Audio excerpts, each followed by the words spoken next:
Hello everyone and welcome to my channel. In this video, we will be unboxing and reviewing the Harley Benton R457 7-strings multi-scale guitar with a roasted maple neck.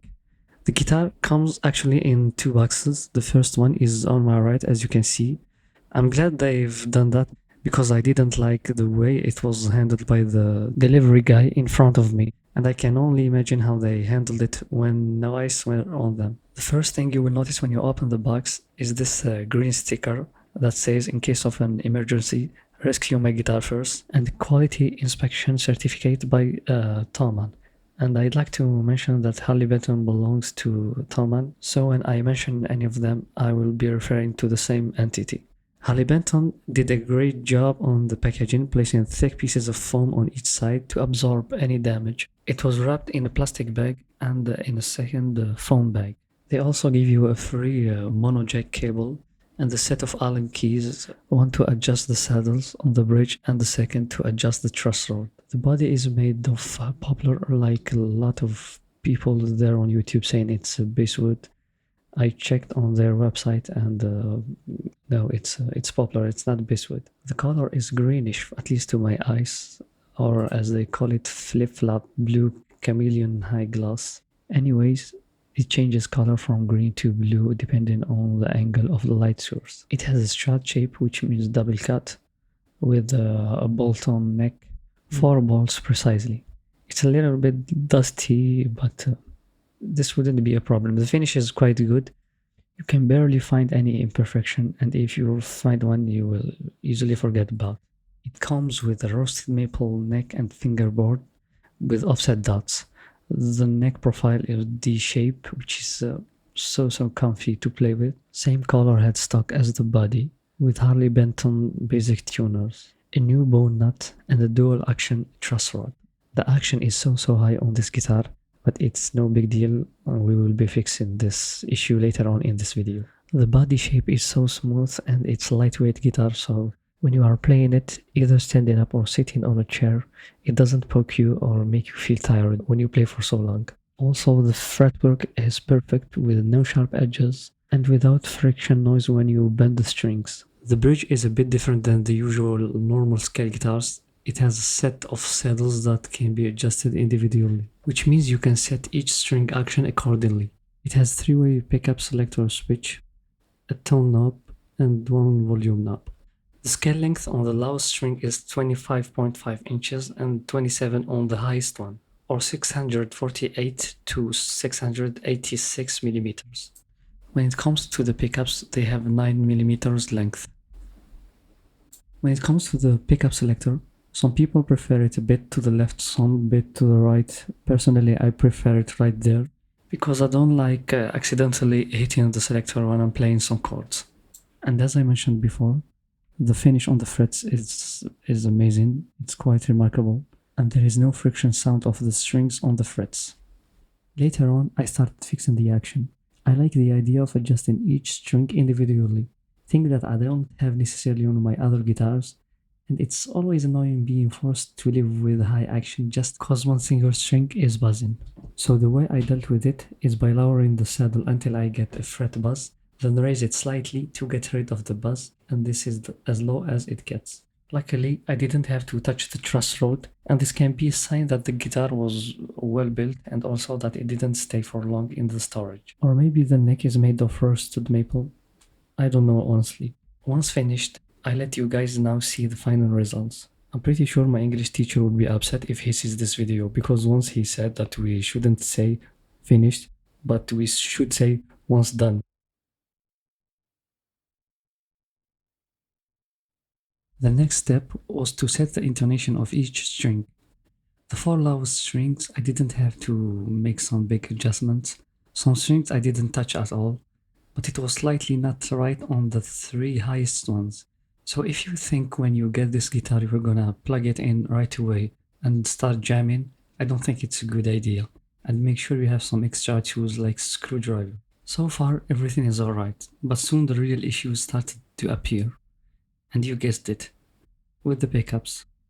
When I was playing once I got it all set, I noticed that the pick was hitting the bridge pickup I wanted to lower it down, but I was surprised. It was so tight and I didn't manage to get it any lower. I tried to raise it to see what happens. It was just as tight as previously, but it was moving up at least. I don't know if this issue is common in this model or it's just me. This worries me because sooner or later I will have to change the pickups. And by the way, the same thing happened on the neck pickup too. You will need to be extra careful because if the screwdriver slips, you will end up hurting yourself or with a regrettable big scratch on the body. Before we move to the testing phase, I'd like to show you how balanced it is.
So before the final thoughts, I'd like to mention that I didn't EQ the tracks of the guitar to give you a clear view of the pickup sound.